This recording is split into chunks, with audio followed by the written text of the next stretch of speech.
So I'll turn it over to Alan and let him introduce himself if you like, and take it away.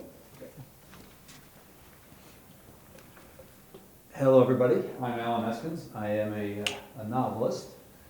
And before I begin, I want to just find out how many people here have heard me speak before.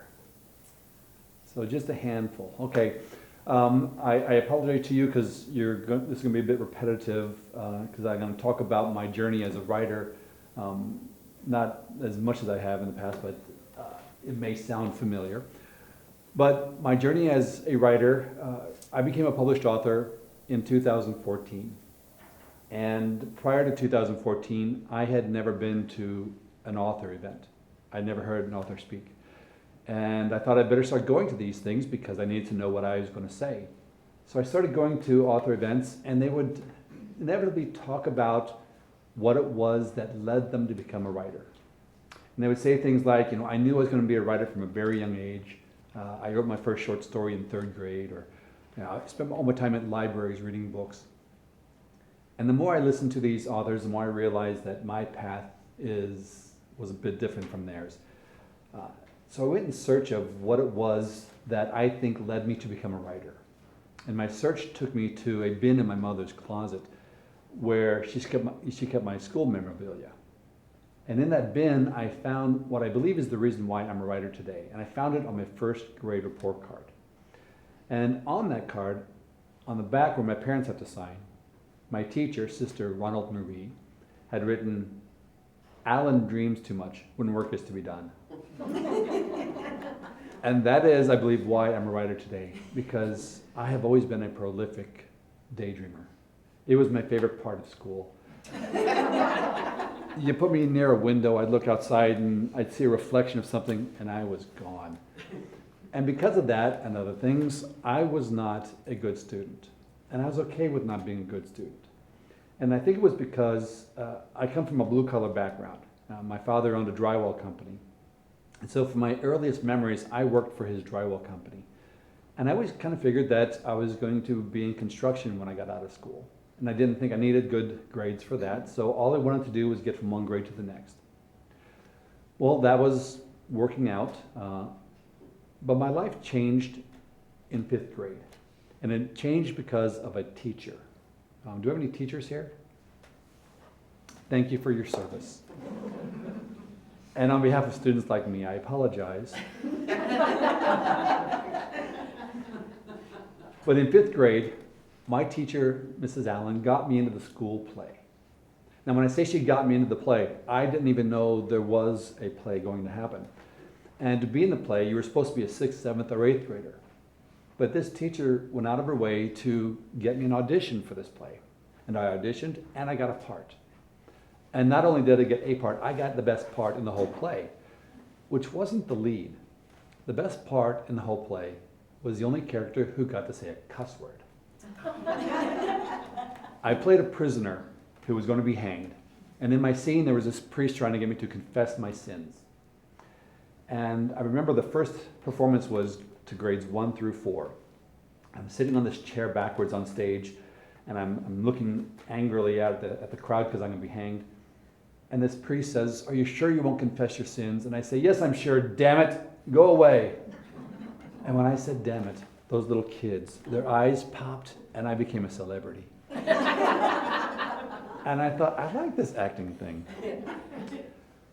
Well, after that play, my school didn't put on any more plays, and I went back to being a very poor student. In fact, I went overboard. I was one of those kids that, as a teacher, you did not want me in your classroom. I didn't pay attention. I didn't do the assignments. I was disruptive. I really didn't want to be there. And actually, by the time I graduated 8th grade to go into high school, I had made a vow to myself that I wasn't going to do anything extracurricular in high school. I wasn't going to put any effort in. I was going to do my 4 years, be done, go do construction. And my first semester of high school, that was working out. The plan was happening. I wouldn't say it was working out. I flunked 2 classes. But I was okay with that. And then the spring semester show comes around, and the school's going to put on a play called Oklahoma. I had never heard of Oklahoma. I'd never seen a musical in my life. but I was telling my best friend about this play I did in 5th grade. And somehow by the end of that conversation, we had double dog dared each other to audition for Oklahoma. We auditioned, we got in, and it was a blast. It was so much fun. Can you hear me in the back, by the way?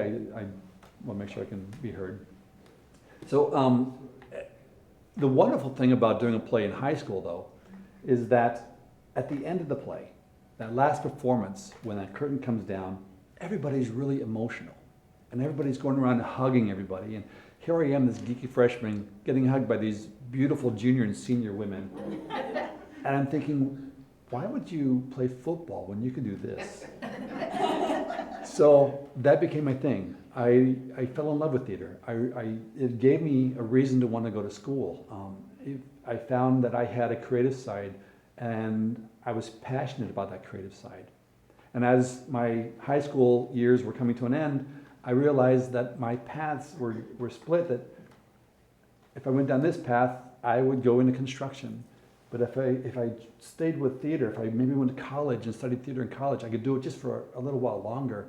And so my senior year, I worked really hard, and I got my grade point up to a solid 2.5. But I did well on the ACT, and I got into the University of Iowa. Well, when I got into Iowa, I always thought that I was too stupid to go to college. I really did. I really didn't think that I was smart enough. I even had a guidance counselor tell me that I wasn't college material. And so I thought I was just sneaking in as a theater major, and they were going to discover me pretty soon and kick me out. But once I got into college, I found all these things you could study. There was these catalogs full of classes, and you could study all these different things. And I found I liked studying. I liked learning. I still didn't like reading. I still didn't like doing the homework. My very first English assignment in college, I did a paper on Othello, and I thought it was brilliant. I was so excited. It's like that kid on Christmas Story waiting for getting my report back, and I got it back and it was F. And my professor called me in. He says, did you take any English classes in high school? And I said, yeah. And he goes, well, were you awake? So I actually had to go out. I bought all these remedial books on English, on grammar and sentence structure and all this stuff, because I figured if I'm going to stay in college, I got to learn how to write. So I worked at it, and pretty soon I started getting good grades. Transferred to Minnesota because I was pretty good with words by that point. I became a journalism major, got my degree in journalism, and that last year or two, I was getting almost straight A's. And I realized that I was actually smart enough to be in college. And I wondered also, what would it have been like if I had tried from the very beginning? And really with that as my motivation, I went to law school. Now, I never had a dream of being a lawyer. It was never something that was even on my radar until the very last semester when I was taking a journalism law class. And I went to law school and really thrived. I enjoyed law school. I found that I had a very analytical side, that I have both creative and analytical that I can turn on and off. And I graduated law school with a really good resume. I got a job in St. Peter working for a judge and started law practice down here. But right away, that first year, 1992, I'm in my office. It's in St. Peter, outside this judge's office, and I know that something in my life is missing. And what's missing is that passion that I discovered in theater. That creative side was dying on the vine. And so I thought, I need to do something to exercise that part of me. And so I wrote a short story. Now, I'd never taken a short story or writing class. I just wanted to do something to express myself creatively. I wrote this story about a 15-year-old boy growing up in Missouri in the 1970s. And I finished that story and realized I had zero idea if it was good, bad, or what, because I'm not a big reader, weird enough. And I had never taken classes in creative writing, so what I did was, I was driving down the road one day and I heard this radio interview. Bill Moyers was interviewing a guy named Joseph Campbell. Has anybody here heard of Joseph Campbell? Okay. He wrote a book called The Hero with 1,000 Faces. And as I'm thinking about whether or not I could be a writer, I thought, well, this book sounds like the kind of book I should read to learn that kind of thing. And so I bought that book. And it is a hard book to read, but I read it, and it basically inspired how I am as a writer. What Joseph Campbell talks about is a thing called the hero's journey. Now, raise your hand if you know what the hero's journey is. You actually know what the hero's journey is, but you just don't know it. The hero's journey is a story structure that has existed through eons. That has, when you go look at all the biblical stories and all the oral tradition stories, what you see on TV, movies, they have this hero's journey in it. And what it is you have the story begin with the hero, the protagonist, is in their world, and they see themselves, they're usually comfortable in that world, but then something happens to set them on a journey. It's called the Inciting Incident. And that journey could be a physical journey, it could be where they travel, it could be a battle where you have to save somebody, it could be an emotional journey. But there's a journey that is set upon by the protagonist. And over the course of that story, that journey becomes harder and harder and harder. It becomes a crucible.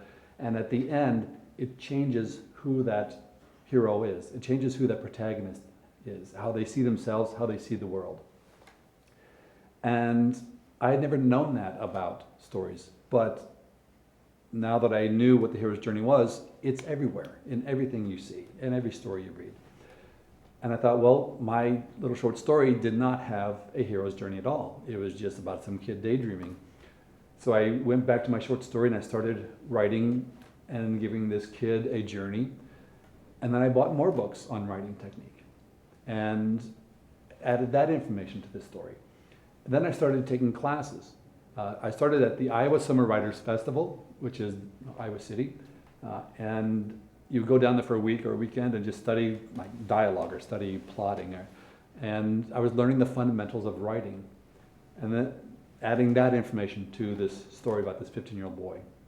Then I actually enrolled in MSU in Mankato and studied at the master's level writing there.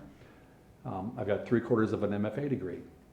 And again, everything I'm learning, I'm adding to my story.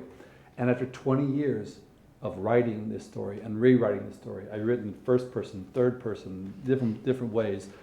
After 20 years of working on that novel, it wasn't ready. And I couldn't figure out why. So I set it aside and thought, I'm going to write another story. And that one, I sat down and outlined it. Now, this is something that I didn't do on the first novel because it just kind of grew out of the short story. But I outlined the second one, and what I wanted to do was I wanted to have a story that encompassed two important points. One was like a physical thriller mystery plot line that would pull the reader forward. But as important, if not more important, I wanted to write a story about a character, about a person, about a family, about relationships. And so I wrote a whole separate plot line just for this relationship between these two boys. And when I finished writing that story, I thought, I think this one's good enough to get published. So I started sending that manuscript out to agents and started getting rejection letters from agents. And to deal with that, I started writing another story. And what I had learned over the course of all this writing that I've been doing is there's a quote from a writer named Rainer Maria Rilke. In Letters to a Young Poet, he is asked, how do I know if I'm a writer? And Rilke responds by saying, ask yourself in your most solemn moments, must I write? If the answer to that is yes, then you are a writer. So while I was trying to develop this short story into something more, I found a passion for writing. I found that I needed to write. Whether I got published or not, I was going to keep writing. I had a law practice, I had a family, but in my spare time for my own enjoyment, I was writing, and that's what I loved doing. So I started my third manuscript. And about the time I got the first draft done of my third manuscript, I got an agent on that one I was trying to get published. And that became my first novel, The Life We Bury. if you how many people have read Life of Barry? Okay, just about everybody has. So you know the two plot lines. One is Joe Talbert, this college kid, goes to a nursing home, meets a man he's going to do an interview of, and in having this interview discussion with this man, he gets pulled into this 30-year-old mystery. Well, that's the mystery plot line. Joe's also running away from home. He's running away from his responsibility for his autistic brother. Those two stories could be written as their own independent novellas, but I wanted to work them together because it was really important to me that I have this hero's journey. Joe's journey isn't the solving of this 30-year-old crime. It is coming to terms with whether he's going to take care of his brother or not. That's the journey. And that's what Joseph Campbell taught me when I read that, Hero with a Thousand Faces all those years ago, was the importance of that personal journey. Well, The Life of Barry gets published, and it gets wonderful reviews. It actually hit the ground running. It set me up as for a career as an author because it just did far better than I ever expected it to do. It became a bestseller. It is now published in 26 languages. It's just been the little book that could. And very few authors have had the joy of having their debut novel do that. I had a publicist I was working with, and every time something new would happen, she goes, "That just doesn't happen to a debut novelist. That just doesn't happen to," and it just kept happening. And so it was a wonderful way to kick off my career as a writer. So the Life of Barry comes out, and it's doing well, but I had this new manuscript that I'd been working on. And again, what I decided to do for the new book, the next book, was informed by Joseph Campbell and the hero's journey. See, most mystery writers, they have a single protagonist, and they bring that protagonist from book to book to book. And that protagonist carries with them a bag of problems that never quite get resolved. In the stories, there's usually a secondary character, the person that they're helping. They're the ones that have the hero's journey. I am enamored with my protagonist having the hero's journey. So I did not want to have Joe Talbert tripping over dead bodies and solving more crimes. And I knew that right away. But I liked the characters that I'd created in The Life of Barry. So I pulled Max Rupert out. Max Rupert is a homicide detective. And he is a minor character, but an important character in The Life of Barry. And so I decided I'm going to write a story for Max Rupert.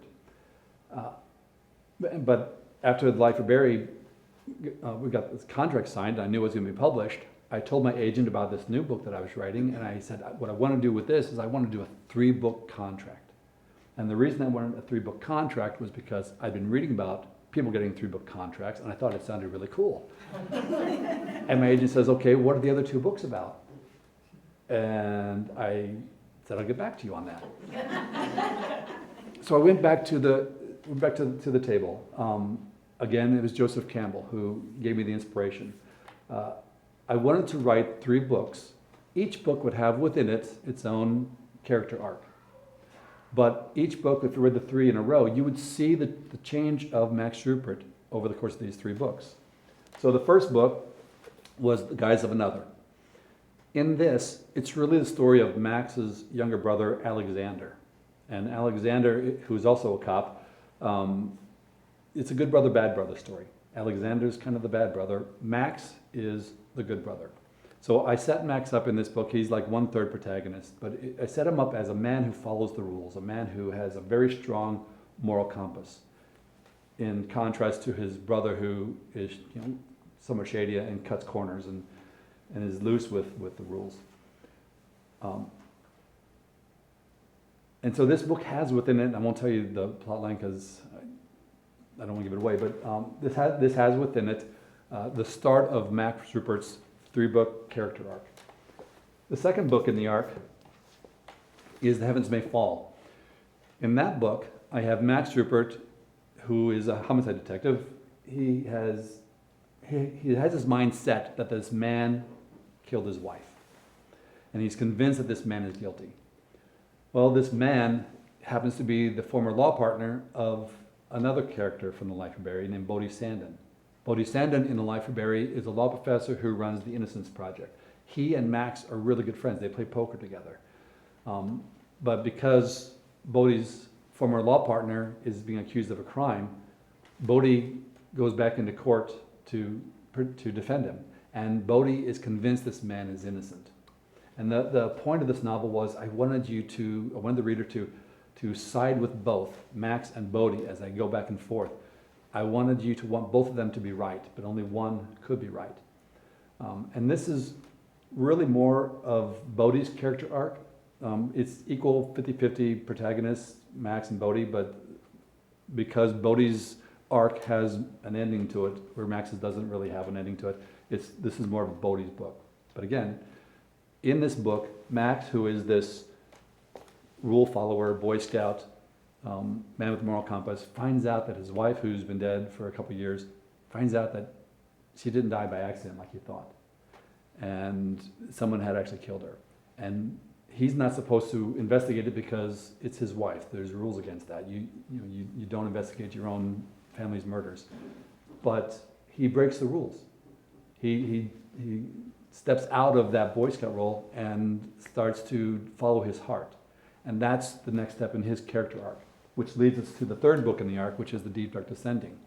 In this book, Max is front and center protagonist, and he's facing his darkest nature. It is a revenge versus justice novel. He is hunting the person who killed his wife, and it is the end of this 3-book arc that I was working on that I loved. This book was so much fun to write because I'd been building up to it for 2 years as I read those other books.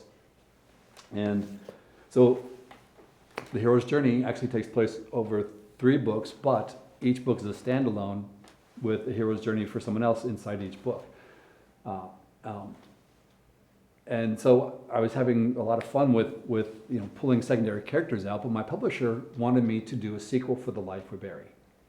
And I'd been thinking about this while I was writing the Max novels, and I had a really good idea for Joe Talbert's next novel, but I wanted him to grow up first.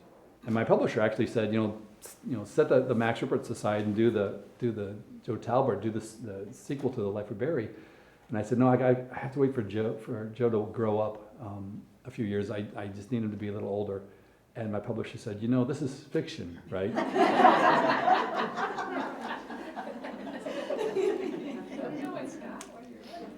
But the thing is, because I come to this as a daydreamer, these characters are alive in my head. They grow up. So as I'm writing about Max Rupert, I know what Joe's doing. I know what Lila's doing. I know what these characters are doing. When I'm writing about Lila and Joe, I know what Max and Bodhi are doing. Their lives are continuing in my head. And for me, I could not write about Joe Talbert until some time had passed. So I wrote the 3 books for Max Rupert. Then I wrote the sequel for The Life of Barry, which came out as my fifth novel, The Shadows We Hide. Now again, because I really love this, having the mystery plot and the personal plot, the part of this book that I adore the most is the personal plot, because even though there's a really fun, mystery that's, has a wonderful twist at the end, it is the relationships that make me love this book. At the end of Life of Barry, Joe Talbert and his mother don't like each other. They're on the outs. In the years between The Life of Barry and this book, that relationship has completely fallen apart. Joe has sued for custody of his autistic brother and won. His mother, they haven't spoken to each other in 2 or 3 years.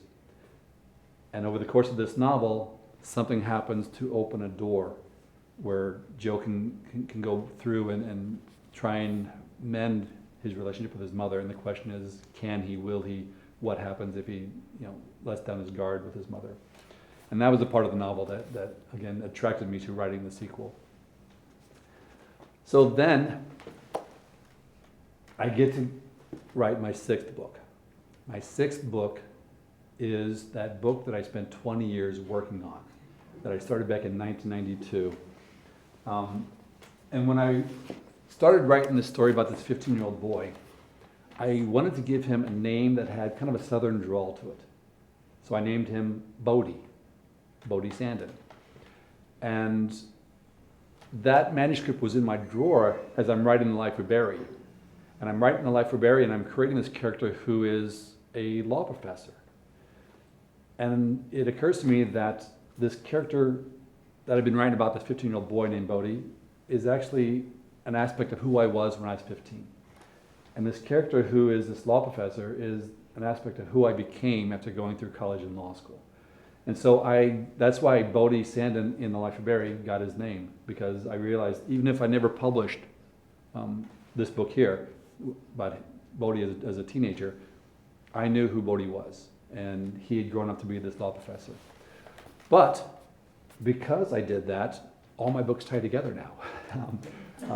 It was both fortuitous and inspired that I tied those two together. But this book was the book that I became a writer to write. It is the story of a 15-year-old boy in 1976. Now, I am a mystery writer, but the amount of mystery versus personal plot will change based on which character I'm writing about. So when I'm doing a Max Rupert novel, the plot is usually a little more important to the storyline, but the personal plot is very important. When I'm writing about Joe, it's about even the mystery plot versus the personal plot.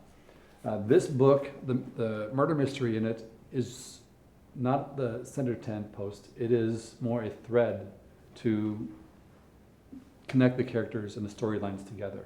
The murder, the mystery of it's actually a missing woman, just kind of connects all these different aspects of the story. But it's really a story about a 15-year-old boy growing up in an area of the country where racism is just second nature. He is a kid who believes himself to be, non-racist.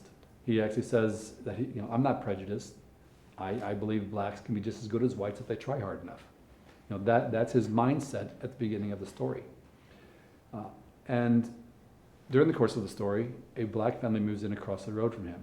He lives out on a dead-end gravel road, and he befriends their son, and he starts to see the world through another person's pair of eyes. And he sees how all these things that he thought were just okay, no big deal. It's just a word, it's just a saying, how they really had an impact, how they have they come from a historical place. And it was about him coming to see himself as who he really was, and that was the arc that I gave to him back after reading Joseph Campbell. And this is, I think, will always be my favorite book, no matter what happens in my career, just because I had spent 28 years getting this out there. So that came out in 2019. Then I took a year off just to play around with some screenwriting and prepare for my next novel. My next novel would have a female protagonist. I had never written a female protagonist before, and I was very nervous about doing that because I had read male authors who'd written female protagonists very poorly. I didn't want to do that. So I read a lot of books. When I say I read a lot of books, I actually listen to them. I still am not a good reader. I think I'm undiagnosed dyslexic or ADD or something, but I'm not a good reader. But I listen to a lot of books. I listen to a lot of books with female protagonists writing female authors writing female protagonists. And I really wanted to do justice to my female protagonist. So some of the things that I made sure that I did was there would be no man saving her. It would be she would save herself, or there'd be a female that would save her. I would not have her be emotional. There was this one book I read. The poor woman, the protagonist, would go from angry to in love to sad within a few pages. Just I need her to be sad now. She's gonna be sad with no reason for it. So I spent some time, trying to walk around in a woman's shoes. I even told my publisher, I got a new editor at that point. I said, if I have any say in it, please give me a female editor, because I have a female agent, a female wife, and I wanted a female editor. I wanted that crew to read this and and give me the feedback I needed. Well, the book came out in September of this past year. It's gotten wonderful reviews. It's doing well, and I continue every day to get emails and messages from women who have read it, who have been very complimentary on how I've created these characters. There's strong women. There's women who become strong in the novel. It's the story of Lila Nash. So in The Life We Bury, when I wrote Lila's character, I wanted to give her a reason not to like Joe, not to want to be with Joe. But I didn't want that reason to be that Joe was a jerk or she just didn't like him. I gave her a traumatic incident that happened in her past. And that traumatic incident was why she didn't want to be in a relationship with anybody, much less Joe. But Joe works past that. He gets through it. But she never actually gets to deal with what happened to her when she was in high school. So in this book, she's in college and meets Joe. In this book, she is in, sorry, I missed one. In this book, she's just starting out in law school. She's a first-year law student. She has a minor part in that book. In this book, she is studying for the bar exam. And in The Stolen Hours, she's taken the bar, but she's waiting for her results. And she's practicing as a student practitioner in the Hennepin County Attorney's Office as a prosecutor. And in that role, she gets a case that has echoes of what happened to her in her past. And something about that case spurs her to look into what happened to her. And so from a position of much more power than what she had when she was in high school, she goes back to those days and tries to figure out what it was, because she has no memory of what happened. So she goes back and tries to figure that out. It is told from 3 points of view, one of whom is Nikki Vang, who is a homicide detective, who is Max Rupert's partner, homicide partner, in two of the books. So I have this community that I keep going back to and creating stories for. And in that way, it's kind of like a series, because if you've read The Life We Bury, when you read another book, you know these people. They've existed before. But at the same time, I can take a fresh character and give them an arc, give them a crucible to go through to change them. So I don't have to just go from story to story with a single protagonist like most series do. And that is the fun of how I write my books. I don't know, I think Tana French does something like this. There might be a couple other authors out there who do it, but it's very rare. And it just came to me because I love this character arc, this Joseph Campbell character arc, hero's journey that I learned about. And because that's what I like, that's what I write. I've been very fortunate to write what I want to write. I've never had a publisher say, you have to do this. I've had them encourage me to write a series based on Joe Talbot, and I told them, no, I'm not going to do a series based on Joe Talbot because I'm not going to have him tripping over dead bodies. It's, there's no character out there. So I've been extremely fortunate in my career to be able to do this for a living. My next book, which comes out this year, I go back to Max Rupert. So at the end of The Deep Dark Descending, Max Rupert goes to his family cabin up north in the woods north of Grand Rapids and kind of sits in the corner and to await his reckoning. And I picked that story up 3.5 years later.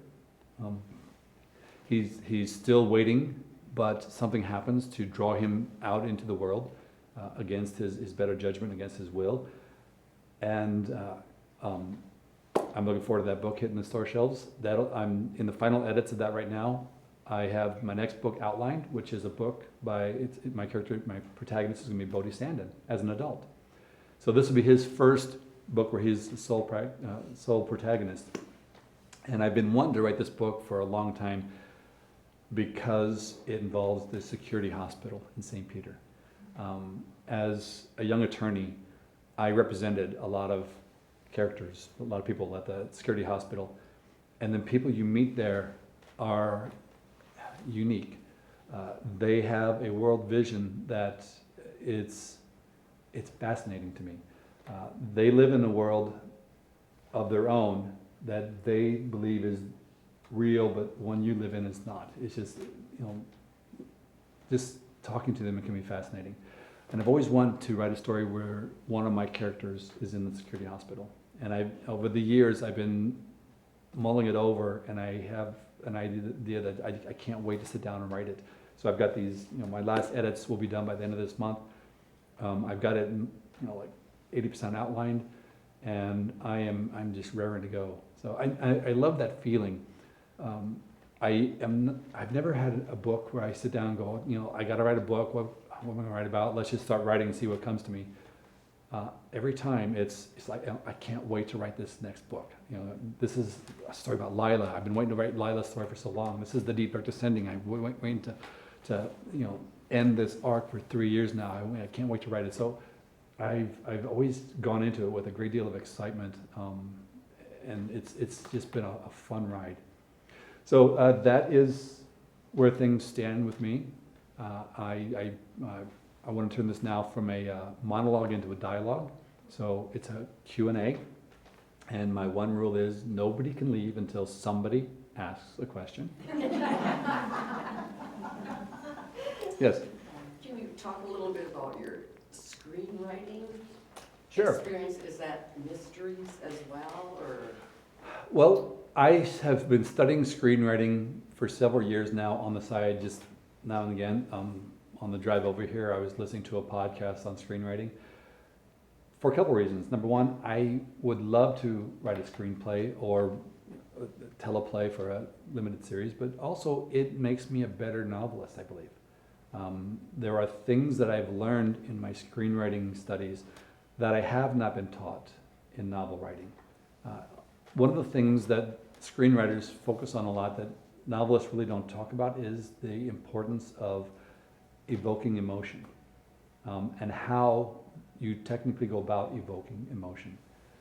There's a screenwriter out there, Carl Iglesias, who wrote a book on emotion. And reading that book, I'm one of those people that I break it down into its finer parts, understand those parts, then I put it back together. If you just tell me this will do that, I don't get that. I want to know how is that this does that? What is it? What's the connection? So reading that book, I learned a lot about how you create emotion. He's a big fan of Pixar. And when you go to see a Pixar film, bring Kleenex. Because they are just so good at creating this emotional pull. There's a short film out there, it's like 3 or 4 minutes long, about a lamp getting thrown away. And you watch it and you just want to cry at the end. It's a lamp. It's a cartoon. But you want to cry because you feel for this lamp. How did they do that? There's a psychology behind it. So understanding how that works, I think has helped me as a novelist. But I wrote a screenplay for The Life of Barry. It is under option, and whether they use my script or not, I don't know. But it's out there. I put together a teleplay for the 3-book arc that I did for Max Rupert, which it's about 60% from the books, 40% new, because I had to combine 3 books into a single storyline. And my agent has that right now, and it'd be nice if that got picked up. But that'd be like 11 episodes. I woke up one morning from a dream, and it was a funny dream. And I took my dogs for a walk, and by the time I got back from that walk, I had a movie idea for a comedy in my head. I did that one. I haven't finished that, and I haven't sent it out yet, but it was just, I had to get it on paper because I thought it was really funny. So once you have the tools, just walking around, ideas just jump out at you. It's amazing how fast they do. But I am not a screenwriter. I have not been paid a single dollar or dime for my screenwriting, but it's something that I'm studying and doing because I think it makes me a better novelist as well. Dialogue also, I think it's improved my dialogue. And it's storytelling. So they come from the same, hero's journey. In fact, the hero's journey, if you want to understand the hero's journey and don't want to read the treatise that Joseph Campbell did, a screenwriter named Chris Vogler wrote a dumbed down version of it, which is just as good. I mean, you understand it just as well. But I wish I knew that existed when I read the Hero of a Thousand Faces. It really is hard to read. He writes in this really eruditious, language that I'd read a paragraph 2 or 3 times and what is he saying? But I'm babbling. So that's my screenwriting. I just do it for the fun of it right now, just like I did for my writing. Someday it may pay off, may not. But. So you're hoping one of these books will eventually find its way to the screen? Oh, one of them already has. I went to go see a movie called Stillwater. You ever heard of that, with Matt Damon? Yeah. So 7 minutes into the movie, Matt Damon is going to go visit his daughter in a prison in Marseille, France. And he's got a bag there, and he's packing stuff into this bag that he's taking to his daughter, and he picks up a book. And puts it in the bag, and it's my book. So I have seen my books in theaters. Did they have to get your permission to do They that? did. They wrote me an email back in 2019, and they just said, I represent, so-and-so, it's a movie we're putting together for Matt Damon. Can we use your book in a scene? Oh, I said yes, and forgot all about it. And then it came out this summer. I get on Facebook one day, and someone's messaging me saying, I just saw your book in a movie. It's like, what? I forgot all about it. I'm saying, what do you mean you saw my book in a movie? And then some more people, and they started, wait, I think I remember there was an email. So I emailed my agent. I said, did somebody ask us for permission to use our book? Yeah, they did. And so she found the email, and I have the movie on DVD at home. And yes, I have watched it, that scene, over and over and over. Yes. How long did you practice law, and when did you leave the law career, and did you miss it? I practiced law for 25 years. I let my license lapse at the end of 2017, and I don't miss it. What I miss is the intellectual discussions. So I still have friends that we hang out, and they're still in law, so I kind of glom onto their discussions. But it's amazing how just after a few years, I don't have the sharpness I used to have in terms of, yes, that law comes from this rule, and here's the case is this, and it's like, this all seems really familiar. So I miss those intellectual discussions. But the actual practice of law is arguing other people's problems all day long. It can become tiring. So especially, which I didn't practice, family law. That was, I did a couple cases of family law, and boy, it's like, do you really want to beat each other up over an ashtray? Come on. But no, I don't. What's that? Criminal was your specialty, criminal attorney? Criminal, yeah. So I started out actually, I was a law clerk for a year, and then I did the city prosecution for St. Peter and Waseca for about 6 years, and then I did criminal defense after that.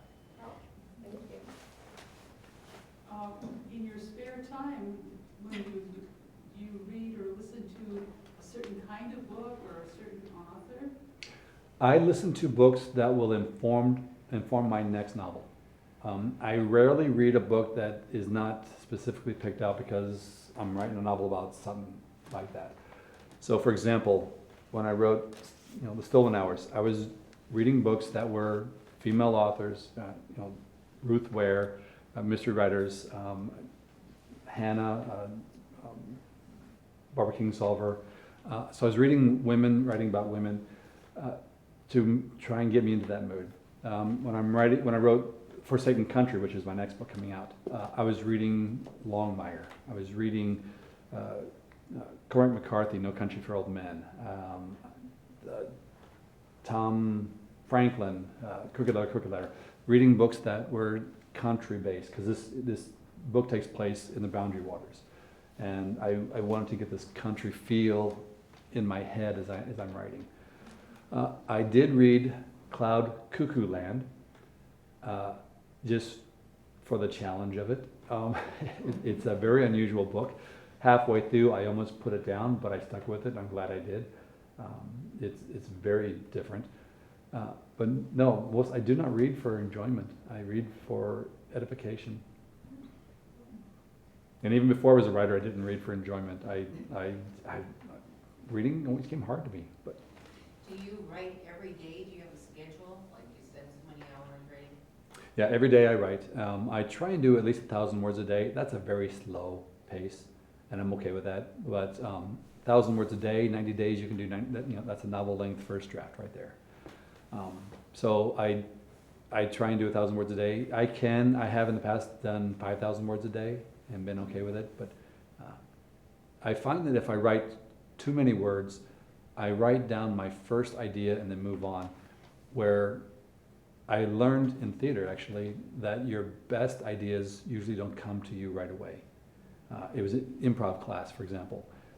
The teacher would say, okay, there's a chair in the middle of the stage, get in a line, everybody go out, sit in that chair, and act out something about that chair. So the first person goes out, they're gonna sit in the chair, it's gonna be a dinner table. Next person's gonna be a desk in school. Third person, a bus stop bench or something like that. You're number 12, 13 in line, you're going deep into your imagination, trying to, what can I do that no one else is gonna do? And you find that that's where your more interesting ideas sometimes come from, is going that deeper level. Do you ever get writer's block? I don't, because I outline, I think. I daydream my stories, and I really spend a lot of time in that daydream process. I have a sketchbook that I open my sketchbook and I start my story with, what's the seed of this story? The seed of The Life of Barry. Young man goes to a nursing home, meets somebody that with a story that sets up this mystery. Seed number 2, young man goes to college to run away from something. So those were the 2 seeds. And then I just daydream possibilities from that. And as those possibilities build, I then will, keep writing in that sketchbook, more and more ideas and subplots and more characters. And by the time I'm done with that sketchbook, I have, here's what chapter 1 is going to be about. Here's what chapter 2 is going to be about, 3, 4, 5. And I have myself a roadmap that I can follow. So when I go down to write, I know what the chapter is going to be about already. I don't have to sit down and think, okay, where's this story going to go today? I sit down and think, how can I best tell this plot point? What's a way I can do this that's different than what would first come to me? Where's the arc of the story going to be? I want to have, and this is something else I learned from screenwriting, a change in value in the scene. So if a character starts a scene thinking they know everything, they're going to end the scene confused. If they start the scene happy, they're going to end the scene sad. There's going to be a change in that emotional value or intellectual value or some value over the course of the scene. And so that's what I'm thinking about when I sit down to write that chapter, not what's going to happen next. And I think that gives me a better first draft. And a first draft is important because once it's on paper, your mind automatically thinks that's good, move on, as opposed to let's take this whole page out and start over.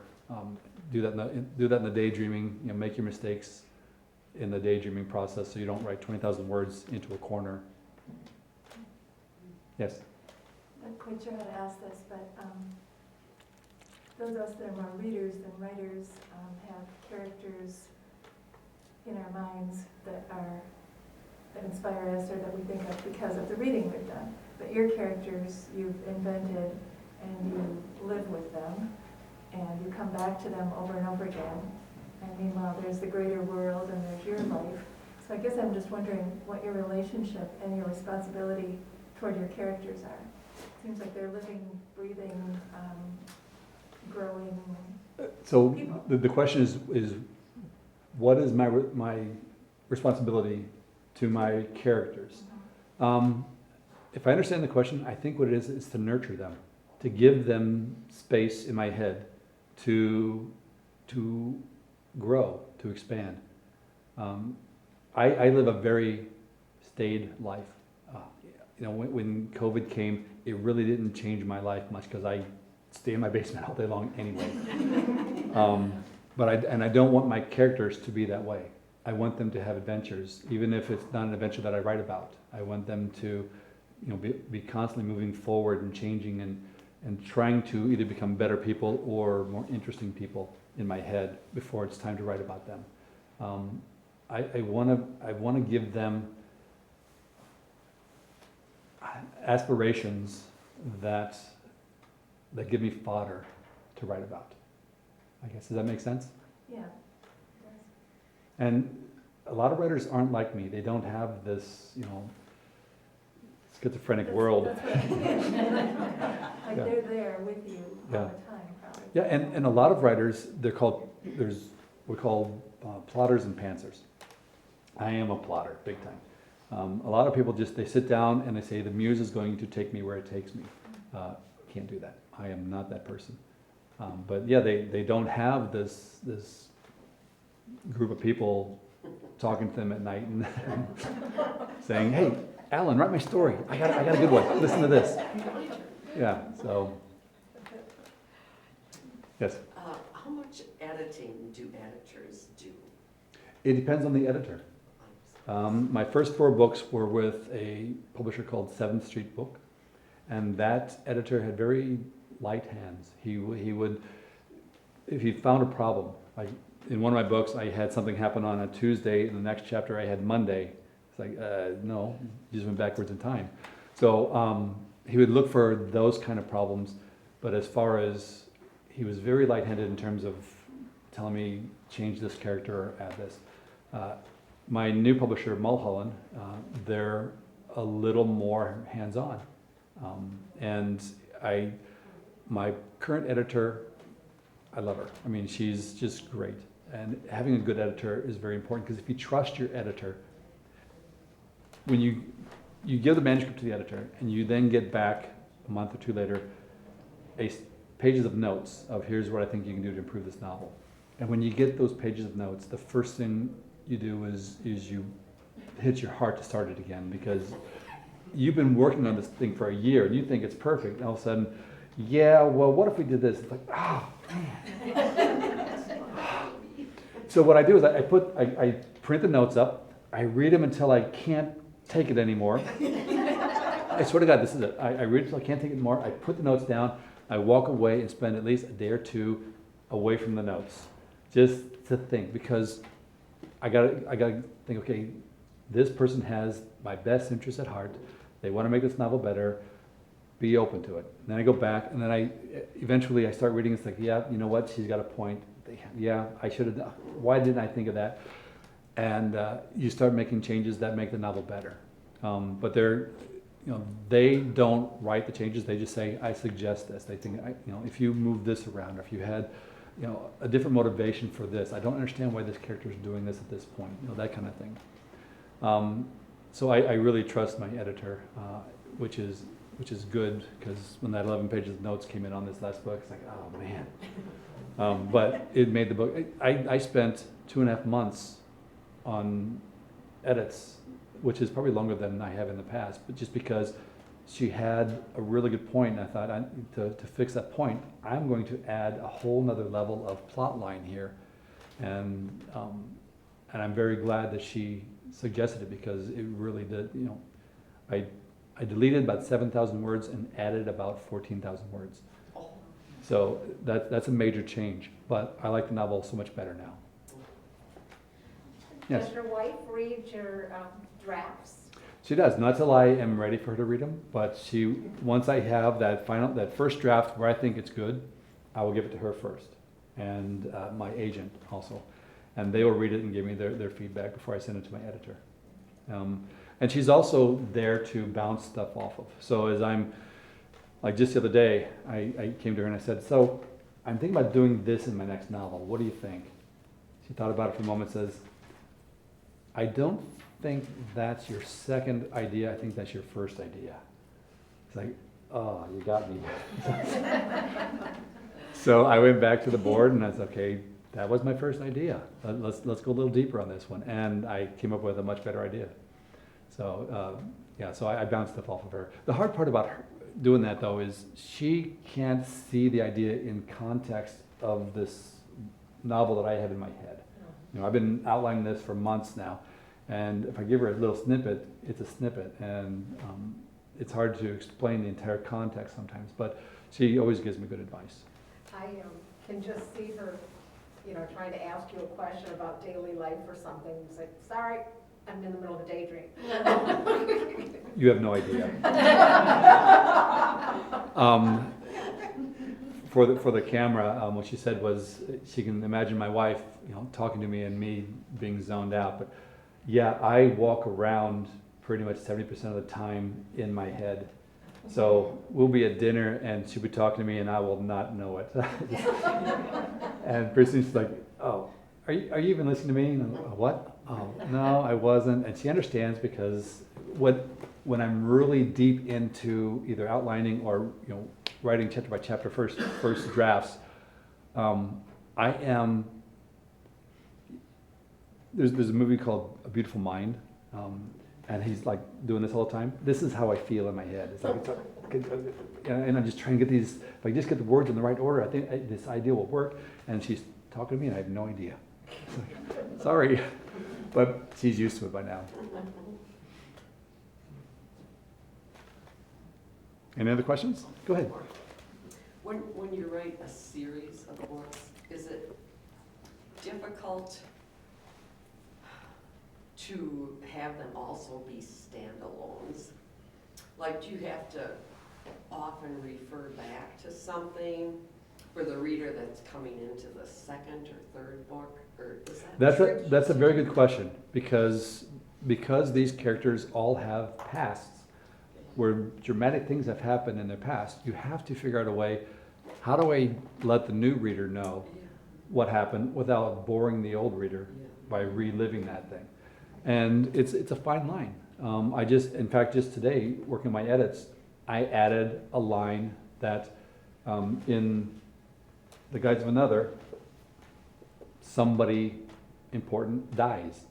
And that person's death really can't be overlooked in this scene that I'm writing.